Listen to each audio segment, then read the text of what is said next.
बिस्मिल्लाहिर्रहमानिर्रहीम अस्सलामुअलैकुम। मेरा नाम है नवीद शेख और आप देख रहे हैं मेरा यूट्यूब और फेसबुक चैनल। आमिर लियाकत हुसैन वाली जो कहानी चल रही है उसके अंदर एक नया ट्विस्ट आ गया। आमिर लियाकत हुसैन साहब को चौथी शादी की ऑफ़र आ गई है। साथ ही मालूम हुआ है कि दानिया शाह को माफ़ी मिल गई है और आमिर लियाकत साहब जो हैं वो कंगले भी निकल आए हैं। अब सवाल जवाब का एक सिलसिला जो चल रहा है और एक बहस जो है वो लामहदूद तरीके से इस वक्त सोशल मीडिया के हर जगह जारी है। क्या ये जो वीडियोस लीक होने वाला मामला है, ये जो सर्कस चल रही है, क्या ये थम पाएगा कि नहीं थम पाएगा?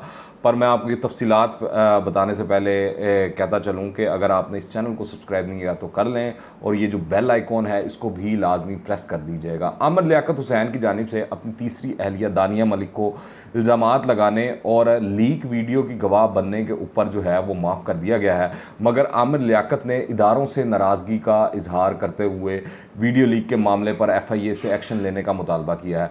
कल सारा दिन जो है हमने देखा कि आमिर लियाकत साहब जो हैं वो ट्विटर के ऊपर काफ़ी एक्टिव रहे और उन्होंने कई ट्वीट्स की जिसके अंदर उनका कहना था कि दानिया के हवाले से जो अगर गुफ्तगू की जाए तो उनका कहना था कि मैं रज़ाए इलाही और खुशनूदी रसूल अल्लाह सल्लल्लाहु अलैहि वसल्लम की खातिर इज़्ज़तों के मुहाफ़िज़ को गवाह बनाकर दानिया को माफ़ करता हूँ और अल्लाह से मुल्तजी हूँ कि वो भी इसे माफ़ फरमा दे, मैं तेरा ये हुक्म बजा लाया।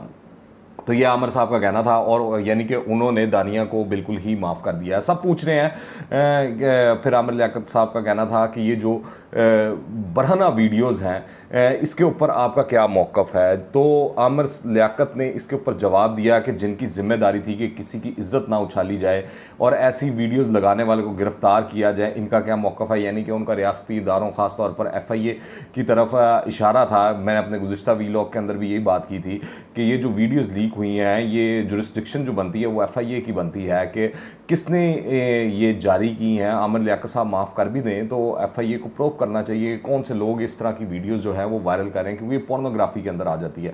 तो जब ये ऐसी चीज़ आ जाए तो फिर आपको उसको प्रूव करना ज़रूरी हो जाता है। तो अब देखते हैं FIA इस हवाले से कार्रवाई करती है कि नहीं करती और किसके मोबाइल फ़ोन से ये निकली हैं, और फिर उसके बाद ये भी सवाल होगा कि ये किसने बनाई है। दूसरी जानिब दानिया शाह ने मज़ीद इंकशाफात करना शुरू कर दिए हैं। वो रोज़ाना किसी ना किसी को इंटरव्यू दे देती हैं और रोज़ाना कोई ना कोई नई से बात कर देती हैं, नई फुलझड़ी छोड़ देती हैं।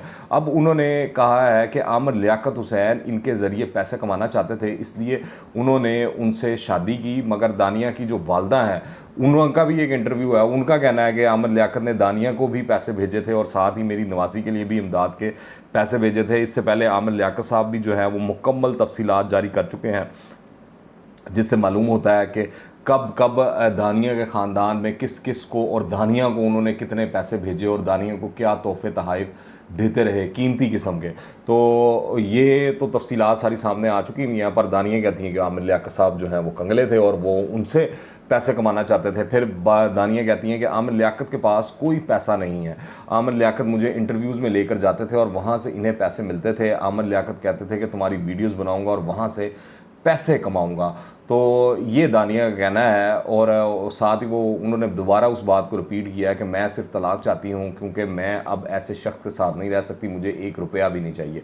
मगर उनकी ये सारी बातों के तजादात उन्होंने जो केस किया हुआ है कोर्ट के अंदर वो है, क्योंकि उसके अंदर तो उन्होंने दावा दायर किया हुआ है 11 करोड़ रुपये की प्रॉपर्टी का, जिसके अंदर आमिर लियाकत साहब का एक घर भी है, एक गाड़ी भी है। फिर इसी तरह हर महाना जो है उन्होंने ये भी क्लेम किया हुआ कि 1 लाख रुपया जो है उनको नान नफ़के का दिया जाए। तो ये सारी चीज़ें तजादात हैं जो वो बातें कर रही हैं, इंटरव्यूज़ दे रही हैं। जबकि दानिया शाह की वालदा ने इंकशाफ किया है कि उन्होंने पहली मुलाकात के अंदर ही आमिर लियाकत हुसैन को अपनी बेटी जो है उसका रिश्ता दे दिया था, क्योंकि उनका कहना था कि मैंने अल्लाह और रसूल के सदक़े अपनी बेटी दी। आमिर लियाकत ने दीन की बातें की, अपने दुख दर्द सुनाए कि उन्होंने अपनी बीवी बच्चों के लिए बहुत कुछ किया लेकिन आखिर में इन्हें कुछ नहीं मिला। ये सब दुख दर्द सुनकर मैंने बेटी दे दी। अब पता नहीं वल्लाह आलम इसमें क्या हकीकत है क्या नीयत है, दिलों के हाल तो अल्लाह ही जानता है। जबकि दानिया जो हैं उनके कहना है कि वो सैयदा भी नहीं है बल्कि मलकज़ात से ताल्लुक़ रखती हैं। इस हवाले से भी उनका इल्ज़ाम है कि आमिर लियाकत ने कहा था कि मैं अपने नाम के आगे सईदा लिखूं। मैंने इन्हें बहुत रोकने की कोशिश की, समझाना चाहा कि ये गलत है, लोगों को पता लग जाएगा, बहुत मसले होंगे, लेकिन उन्होंने कहा कि ये मेरा मसला है। फिर दानिया ने इस हवाले से वजाहत की है कि आप सब देख सकते हैं कि मेरे नकाब पर भी सैयदा की बजाय मलक ही लिखा हुआ है। कन्फ्यूजन तो बहुत ज़्यादा है और मामलात इस तरह की आमिर लियाकत हुसैन साहब की जानिब से भी दिखाई देते हैं और दानिया शाह की जानिब से भी दिखाई देते हैं। मगर जो इस तमाम मामले के अंदर अगर आपको मैं अभी रिसेंट एग्जांपल दूं, अहद रज़ा मीर और सज्जल अली की भी अलहदगी हुई और बड़े आराम से होगी, आपको बस ये पता लगा कि उनकी अलहदगी हो गई है। इस तरह की कोई चीज़ें सामने नहीं आई कि वो उसके ऊपर इल्ज़ाम लगा रहा हो, वो उसके ऊपर इल्ज़ाम लगा रहा हो और वो उसकी ऑडियोज़ जारी कर रहा हो और फलां जो है उसकी वीडियोज़ जारी कर रहा हो। तो ये किसी भी सूरत ठीक नहीं है। आपकी अगर नहीं निभ रही, नहीं बन रही, तो आप कोई और हम सफ़र तलाश कर लें। अब जिस तरह आमिर लियाकत साहब को जो है एक और लड़की ने शादी की पेशकश कर दी है, इस लड़की का नाम अलीज़े है और इन्होंने एक इंटरव्यू के दौरान कहा कि मुझे मशहूर होने का कोई शौक़ नहीं, मुझे इनसे इसलिए मोहब्बत है कि वो दीन और दुनिया दोनों की तालीम रखते हैं, वो बहुत अच्छे इंसान हैं। अब पता नहीं आमिर लियाकत साहब इनको कंसीडर करते हैं नहीं करते, पर इस चीज़ पर मुझे थोड़ा सा अंदाज़ा होगा कि अब आमिर लियाकत साहब जब भी चौथी शादी करेंगे तो बड़ा सोच विचार के साथ, देखभाल के और मामला फहमी के साथ ये वाला काम करेंगे। इस बार लगता है कि उनको सबक हासिल हो गया होगा कि ये 2-3 जो वाक़यात हो चुके हैं और ये तीसरा तो मेरे ख़्याल से उनके लिए बड़ा ही झटका होगा कि जिस तरह वीडियोस जारी हो रही हैं, चीज़ें जारी हो रही हैं। इससे पहले इस तरह का नहीं उनको हुआ। ये जो है अवाम की जानिब से रिएक्शन आया हो तो आया हो कि लोगों ने तनकीद का निशाना बनाया आमिर लियाकत साहब को, मगर इस बार पहली बार इस तरह हुआ कि उनकी जो ये अहलियाँ हैं दानिया मलिक, उन्होंने जो जिस तरह वीडियोस और ऑडियोज़ और तस्वीर जारी करके एक वो सारा किया है, तो इस बार लोग बल्कि मैं देख रहा हूँ कि आमिर लियाकत के साथ हमदर्दी करते हुए दिखाई दे रहे हैं, उनके साथ खड़े होते हुए दिखाई दे रहे हैं और होना भी चाहिए। उसकी वजह ये है कि अपने इस तरह के मामलात की वीडियोस जो हैं वो जारी करना किसी भी तौर पर बेहतर नहीं है। हर कोई यही कह रहा है कि शादी एक बहुत मोहतरम रिश्ता है, इसे सर्कस मत बताएं, हम सब ने मरना है और अपने अमाल का जवाब देना है।